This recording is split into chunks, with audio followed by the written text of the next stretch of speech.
শরীফ ওসমান হাদি হচ্ছে একটা আগ্নেয়গিরির নাম, যার লাভা আজ বাংলাদেশের প্রত্যন্ত অঞ্চল পর্যন্ত ছড়িয়ে পড়েছে। শরীফ ওসমান হাদি ভাইয়ের উপরে যে হামলা হয়েছে, আপনারা জানেন এই হামলার পর থেকে বাংলাদেশের প্রত্যন্ত অঞ্চলগুলোর মানুষেরা শরীফ ওসমান হাদি ভাইয়ের জন্য আল্লাহ রাব্বুল আলামিনের কাছে কায়মনোবাক্যে প্রার্থনা করছে। এই হাদি আমাদের বাংলাদেশের জন্য খুব বেশি এখন প্রয়োজন। আল্লাহ রাব্বুল আলামিন যেন শরীফ ওসমান হাদিকে আমাদের মাঝে ফিরিয়ে দেন। আজকে আমরা দৃঢ়ভাবে বলতে চাই, শরীফ ওসমান হাদি হচ্ছে একটা আগ্নেয়গিরির নাম, যার লাভা আজ বাংলাদেশের প্রত্যন্ত অঞ্চল পর্যন্ত ছড়িয়ে পড়েছে।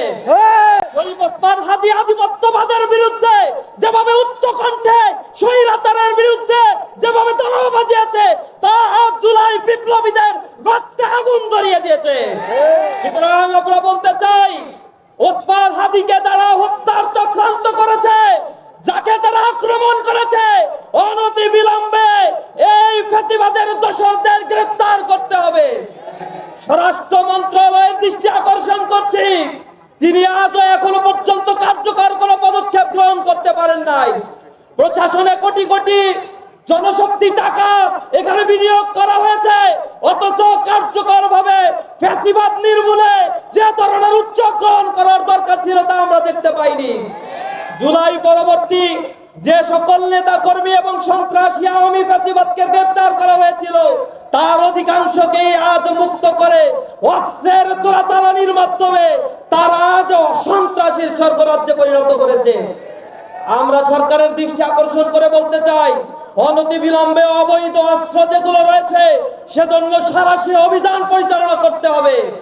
বাংলাদেশে আগামী যে সংসদ নির্বাচনের ঘোষণা দেওয়া হয়েছে, সেই সংসদ নির্বাচনের জন্য একটি লেভেল প্লেইং ফিল্ড গঠনের জন্য এখন থেকেই সরকারকে জনগণের আস্থা অর্জনের চেষ্টা করতে হবে। অন্যথায় জুলাই বিপ্লবীরা আবার রাস্তায় নামবে, তাদের সংঘবদ্ধ সমৃদ্ধ এই বাংলাদেশকে গড়ে তোলার জন্য এই তরুণ প্রজন্ম প্রয়োজনে আবার প্রতিরোধ গড়ে তুলবে।